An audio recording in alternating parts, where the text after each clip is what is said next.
Amém, igreja? Amém. Pai do Senhor? Pai do Senhor. Bora para mais uma aula. Você que pode abrir a sua Bíblia, Obadias, capítulo 1, versículo 15. Obadias é um livro de um único capítulo, né? Obadias, na verdade, é o menor livro do Antigo Testamento. Obadias, capítulo único, né? Versículo 15.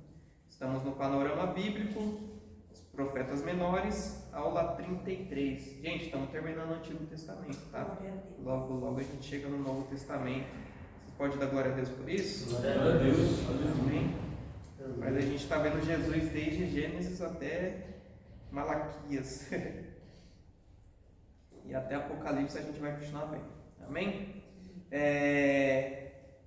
Obadias capítulo 1, versículo 15 diz assim: porque o dia do Senhor está perto para todas as nações. Como tu fizeste, assim se fará contigo.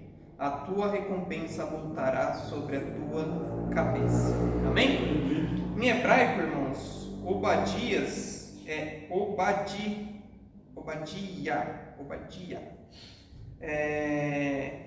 Em grego, Obadias ele significa servo do Senhor, né? Ou servo de Yah, servo de Yahvé. O hebraico, né? Obadi é servo e Yah Deus, certo? Servo do Senhor. O autor, o próprio profeta Obadias, né? O livro é apresentado como um oráculo de Obadias, né? Como as profecias dele. Pouco se sabe sobre ele além do nome, tá? O texto não fornece nenhuma outra informação sobre ele, tá? O nome indica uma identidade profundamente devocional, né? Servo do Senhor, sugerindo alguém identificado com Deus e com consciência profética. A tradição bíblica não associa explicitamente esse Obadias a outros personagens do Antigo Testamento, tá? Tem vários Obadias no Antigo Testamento. Se vocês forem ver, vai aparecer vários outros Obadias. Tem aquele Obadias que alimentava os profetas com pão e água e tal. Na época de Elias, tem outros Obadias que aparecem, mas não é a mesma pessoa, tá bom? Ele é simplesmente tratado, né, ou chamado de o profeta Obadias, tá? A data desse livro tem duas variações, mas há quase que um consenso geral que logo após a queda de Jerusalém para a Babilônia. Quando veio o ataque, né, de Nabucodonosor para a Babilônia, sobre Jerusalém, então Jerusalém foi destruído, Judá foi destruído, o templo foi destruído, o povo, muitos morreram, outros foram levados cativos, e aí, nesse contexto aí, que acontece os acontecimentos que veremos no livro de Obadias, tá? E tem algumas pessoas que acham que foi anteriormente, porém não faz tanto sentido. A data mais provável é provavelmente entre 586 a.C., tá bom? Edom era descendente de Esaú, tá? Ele vai falar muito desse país. Edom era descendente de Esaú, irmão de Jacó. Não sei se vocês vão lembrar, quando Jacó e Esaú estavam ainda no ventre, Deus profetizou para a mãe deles, Rebeca, né? Que ela, dentro do ventre dela, teriam duas nações, as duas nações iriam guerrear. Porém, o mais moço iria governar sobre o mais velho. E aí acontece que Esaú ele sai primeiro, né, do ventre, aí Jacó sai, né, agarrando no calcanhar de Esaú, e aí desde o ventre os dois já tinham, né, a sua rixa, né? Aí vai dizer a Bíblia que Jacó era o preferido da mãe, Rebeca, enquanto Esaú, porque ele era homem de caça, ele era o favorito de Isaac. E aí, quando Esaú foi caçar, ele voltou com fome, pediu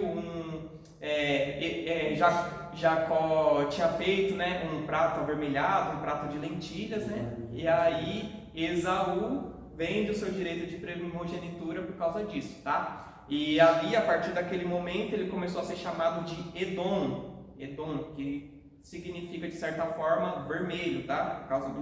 Porque ele também tinha pelos, né? Ele era meio ruivo e tal, e por causa desse prato de lentilha ele começou a ser chamado de Edom, tá? É bem interessante que tanto Jacó como Esaú, eles tiveram seus nomes mudados, né?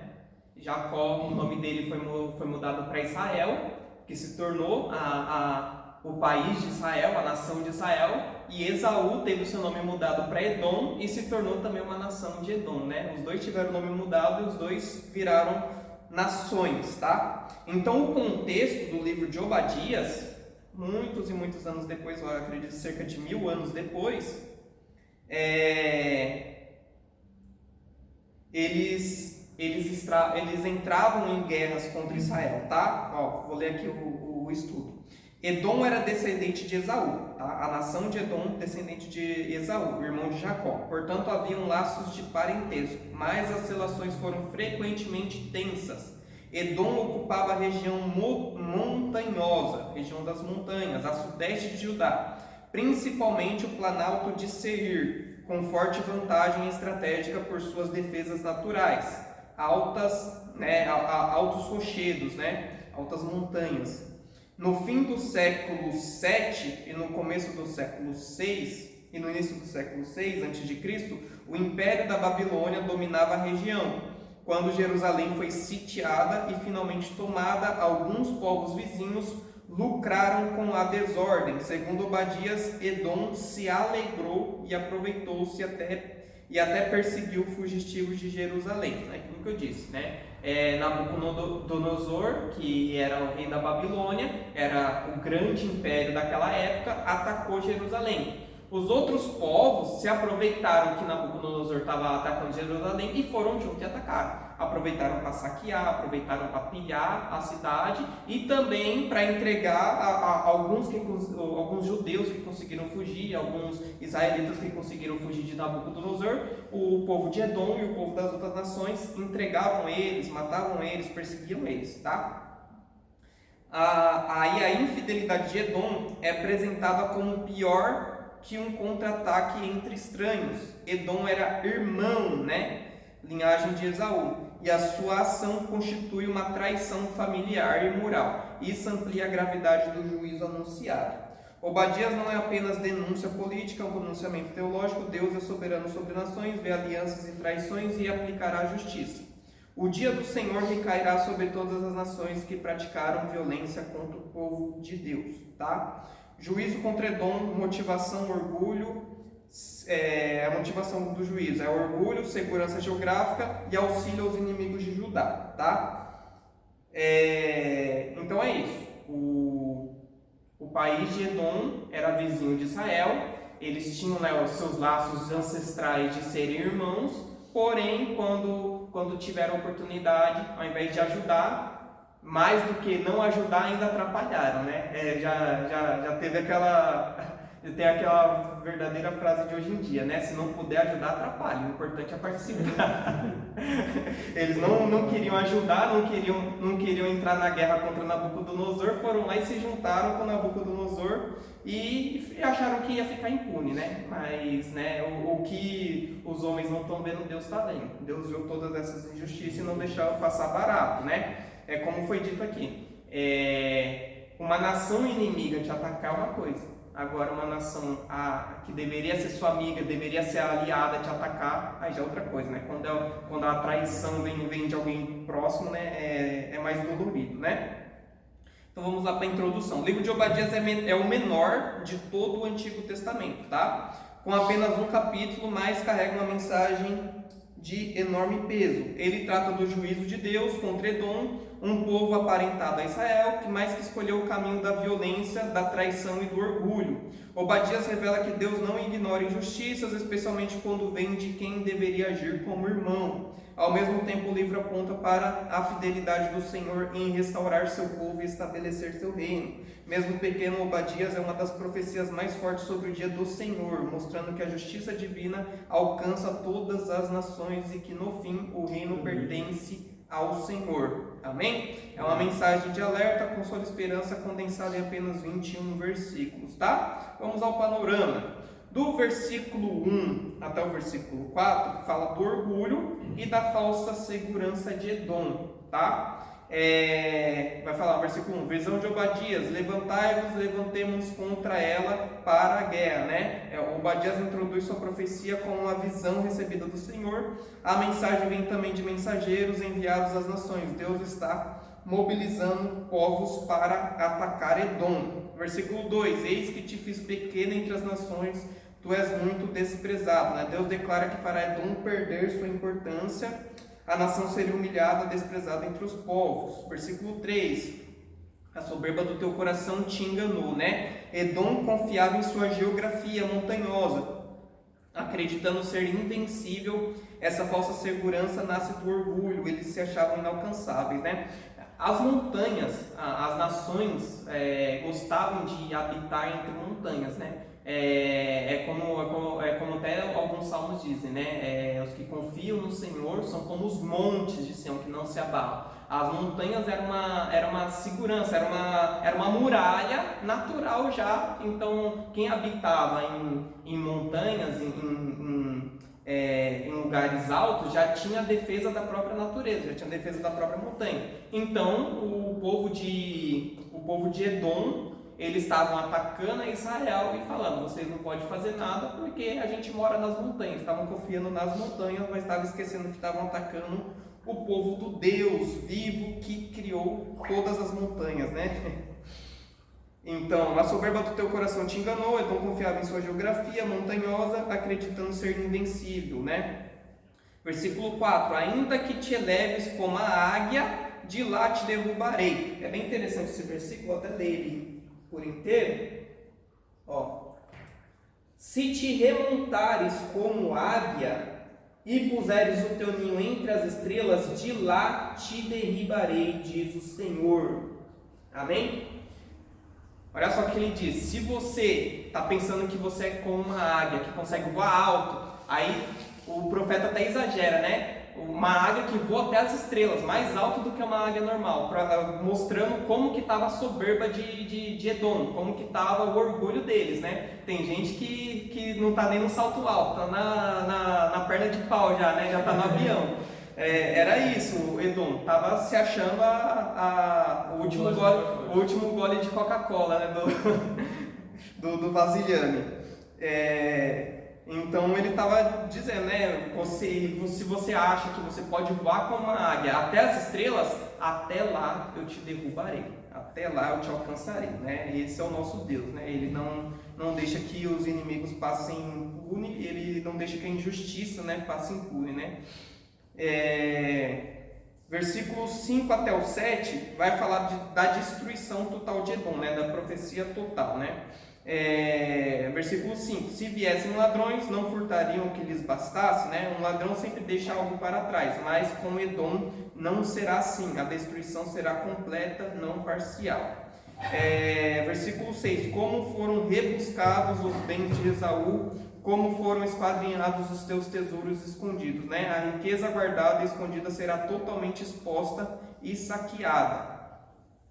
Versículo 7, os homens do teu pacto te levarão até a fronteira, né? Os aliados de Edom o trairão, as alianças políticas nas quais Edom confiava se voltarão contra eles, né?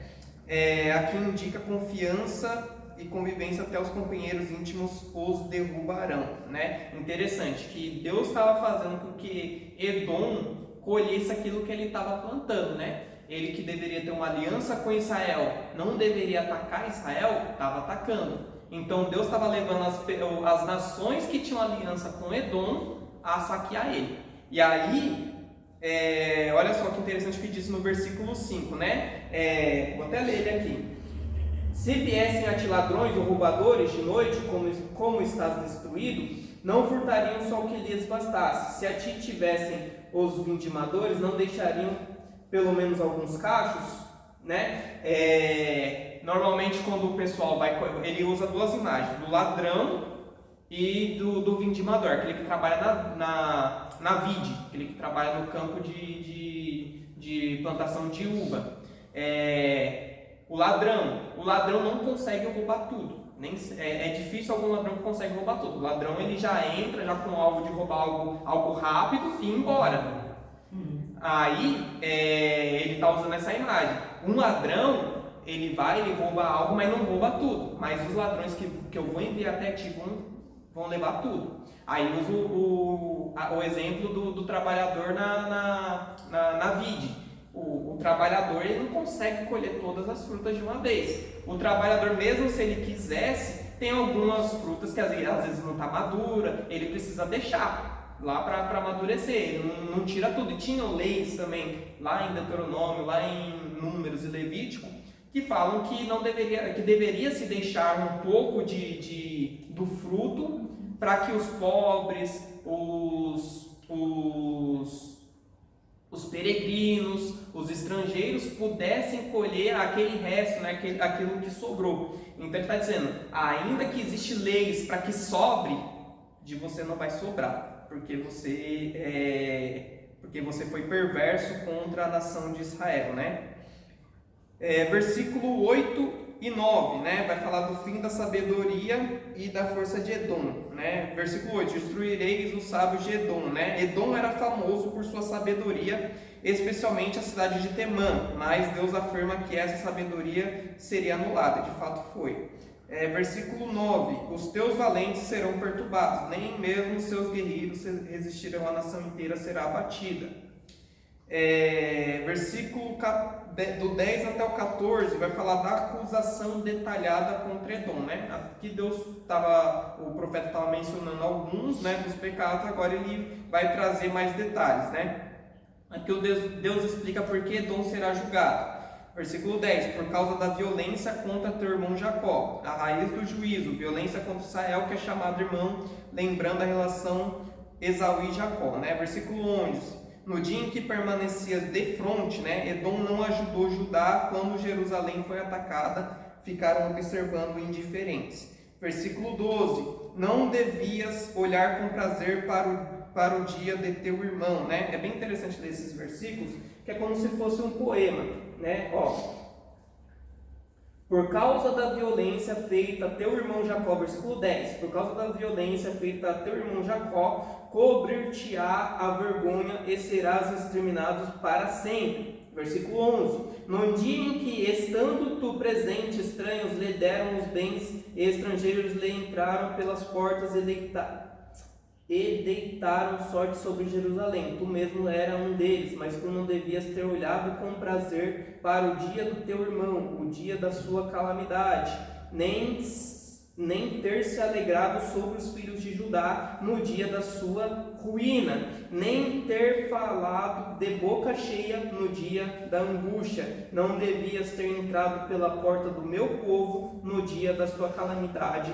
Tu não devias ter olhado com prazer para o seu mal no dia da sua calamidade, nem ter lançado mão dos seus bens no dia da sua calamidade. Olha só como que o profeta ele traz a profecia em forma de uma poesia, né? O tanto que como que ele traz a palavra calamidade, a palavra destruição, a palavra ruína para Israel, enquanto ele faz um contraste com Edom. Você não deveria ter se alegrado enquanto seu irmão estava na calamidade. Você não devia ter jubilado quando seu irmão estava na destruição. Então ele está fazendo um contraste. Enquanto um está na calamidade, enquanto um está chorando, enquanto está sofrendo, o outro está rindo, o outro está debochando, o outro está fazendo...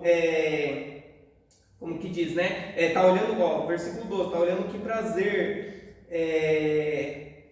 Versículo 12, você não deveria ter olhado com prazer para o dia do teu irmão, no dia da sua calamidade. Você não deveria ter se alegrado, você não deveria ter falado de boca cheia, você não deveria ter entrado pela porta do meu povo no dia da sua calamidade. Então assim, era para ele estar se compadecendo de Israel, mas ele estava jubilando, estava se alegrando, estava falando de boca cheia.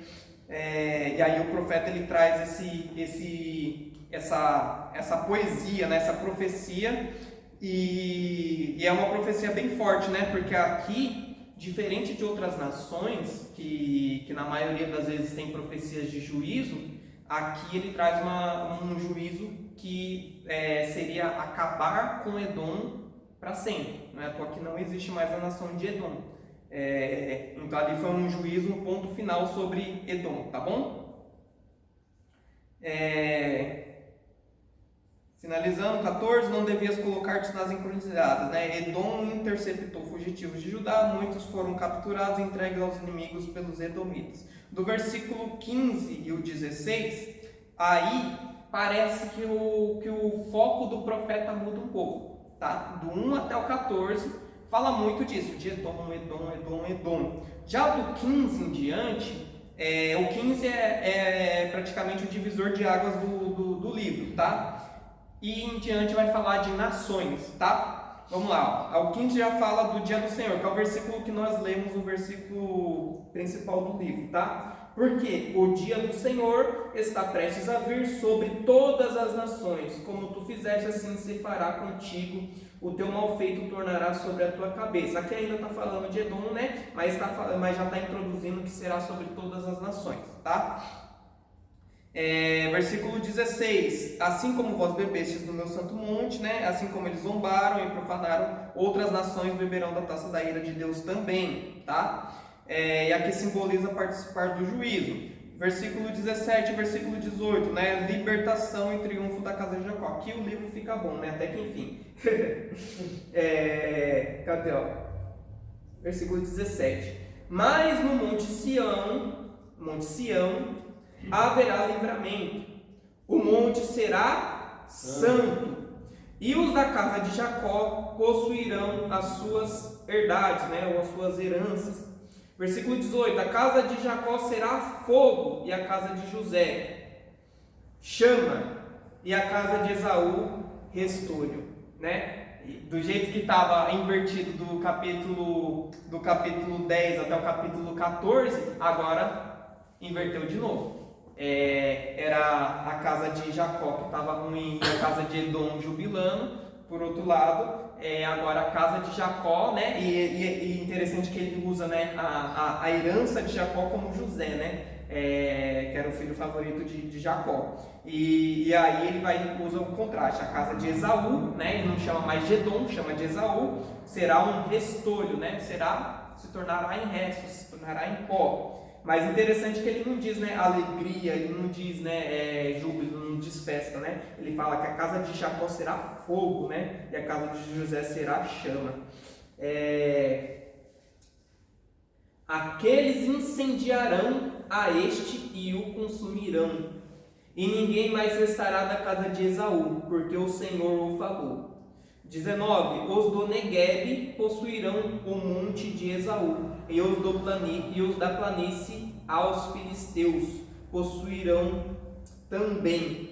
E os campos de Efraim e os campos de Samaria e Benjamim possuirá a Gileade.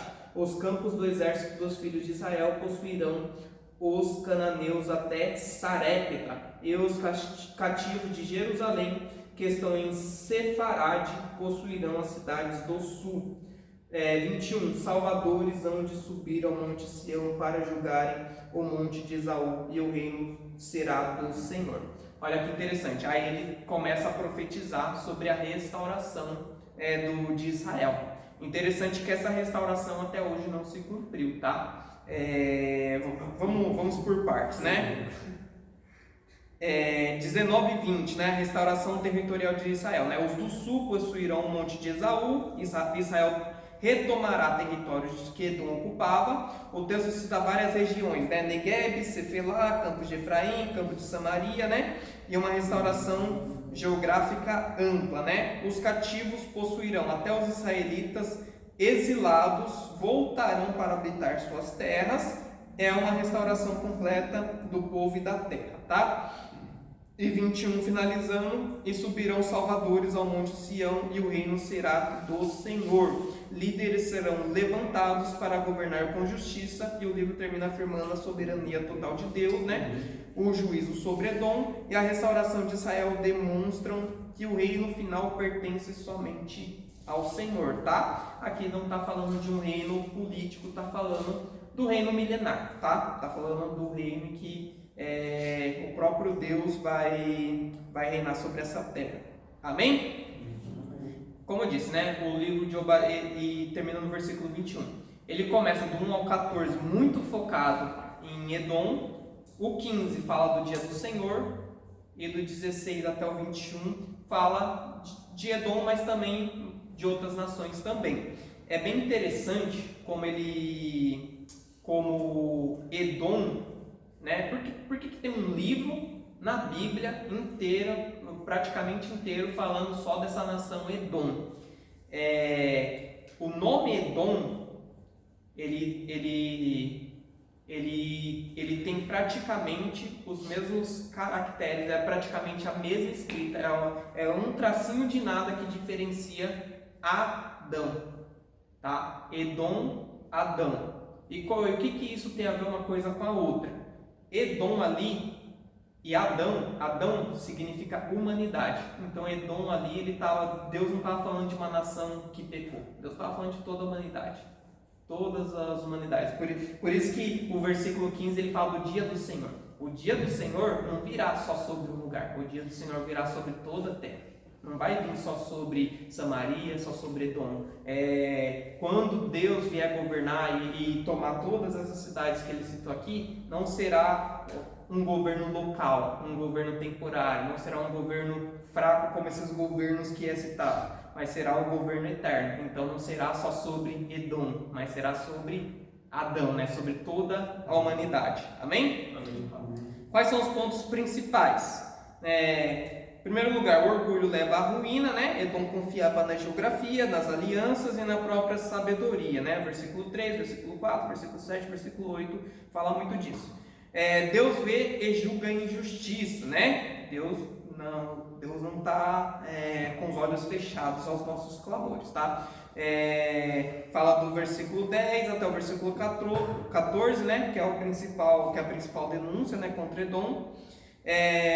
Versículo 3, né? O dia do Senhor é inevitável e universal, tá? Sobre toda a terra. O juízo não é sobre Edom, mas sobre todas as nações. Versículo 15, versículo 16 fala disso também, tá? A lei da retribuição divina é imutável. Versículo 15 também fala isso, né? Como você fizeste, assim se fará contigo, né? É como vai dizer lá em Gênesis, eu acho que é em Gênesis 9, que é quando Deus se manifesta após Noé sair da arca, ele ofereceu sacrifícios, aí teve o arco-íris, a aliança que Deus fez com o povo que nunca mais choveria. Então ele vai dizer, a partir de hoje sempre haverá sol e chuva, sempre haverá noite e dia, sempre haverá semeadura e ceifa. Então assim, é uma promessa que tudo que você plantar, você vai ceifar, tudo que você plantar, você vai colher. Eu acho que é Gênesis 9, depois vocês conferem lá. Vamos lá, lei da retribuição, né? Semeadura e ceifa. Deus preserva Sião, né? Enquanto Edom é destruído, em Sião haverá livramento e santidade, tá? O monte Sião é o monte de Judá, é o monte onde estava a cidade de Jerusalém, tá? O monte Sião, ele é sempre associado ao paraíso, ao céu, à nova Jerusalém, tá? Muitas das vezes quando você vê falando de monte Sião, nem sempre está falando da região geográfica lá, está falando da Nova Jerusalém, tá bom? Em Sião haverá santidade, versículo 17. A restauração de Israel é certa, Deus devolve o povo, as terras e o governo legítimo, 19 até o 21, e o reino pertence exclusivamente ao Senhor, tá? Ele governa a história, julga as nações e restaura o seu povo, né? Interessante que a briga era Jerusalém, Edom, Israel, Judá, Samaria, aí fala de outras nações, né? Filistia, Negueb, fala de Nabucodonosor, fala da Babilônia, mas no final quem vai reinar é o Senhor, né? Salvadores hão de subir ao monte Sião para julgarem o monte de Esaú, e o reino será do Senhor, tá? Amém? O reino é do Senhor, não é das nações. E o que aponta para Cristo em Obadias, né? Um livro tão curto que fala mais de Edom, pouca coisa aponta para Cristo, mas é bem mas tem algumas coisas. Em primeiro lugar, né, Sião como lugar de livramento, né, versículo 17, em Cristo está o verdadeiro livramento, a santidade e comunhão com Deus, Hebreus 12, 22, 24, o dia do Senhor, que é mencionado em toda a profecia escatológica, né, o dia do Senhor é o dia da volta de Cristo. E o reino será do Senhor, né, fala do reino de Cristo, tá, o reino dos céus, né, ele veio anunciando, arrependei-vos, pois é chegado o reino dos céus. E em breve ele voltará trazendo o seu reino para nós, né? Lucas 1, 32, Apocalipse 11, 15, várias outras passagens vai falar sobre o reino de Deus, tá? E é isso, amém? A gente tem algumas referências cruzadas também, Gênesis 25, 27, né? Que é a origem do conflito entre Jacó e Esaú, né? Quando os dois nascem, né? E um vende a primogenitura para o outro. Números 20, 14 e 21, tem um momento em que, quando o povo está no deserto, saiu do Egito, então eles estão peregrinando no Egito, estão peregrinando no deserto, e aí eles pedem permissão para passar pela cidade. E eles falam: a gente só quer passar, dê autorização para a gente passar. Se a gente quiser alguma coisa, a gente não vai tomar de vocês. Se a gente quiser beber alguma coisa, a gente vai comprar de vocês. Então o rei de Edom daquela época, ele negou passagem, ele falou que não deveriam passar, o povo de Israel, né? Então ali teve uma guerra ali entre eles, amém? Irmãos, tem bastante referência cruzada e bastante conteúdo no PDF, depois vocês dão uma conferida em casa, amém? Vamos concluir aqui. Obadias, embora seja o menor livro do Antigo Testamento, apresenta uma mensagem forte e direta, né? Deus derruba a soberba, julga a injustiça e restaura seu povo. Edom serve como exemplo de orgulho, indiferença e traição levam à ruína. Ao mesmo tempo, Obadias aponta para a fidelidade de Deus em preservar Sião e estabelecer seu reino. Promessa que encontra cumprimento pleno em Cristo. É um livro pequeno, mas profundamente impactante, revelando o caráter justo, soberano e fiel do Senhor. Amém, irmãos? Essa é a aula de hoje. Deus abençoe a todos. Até a próxima aula.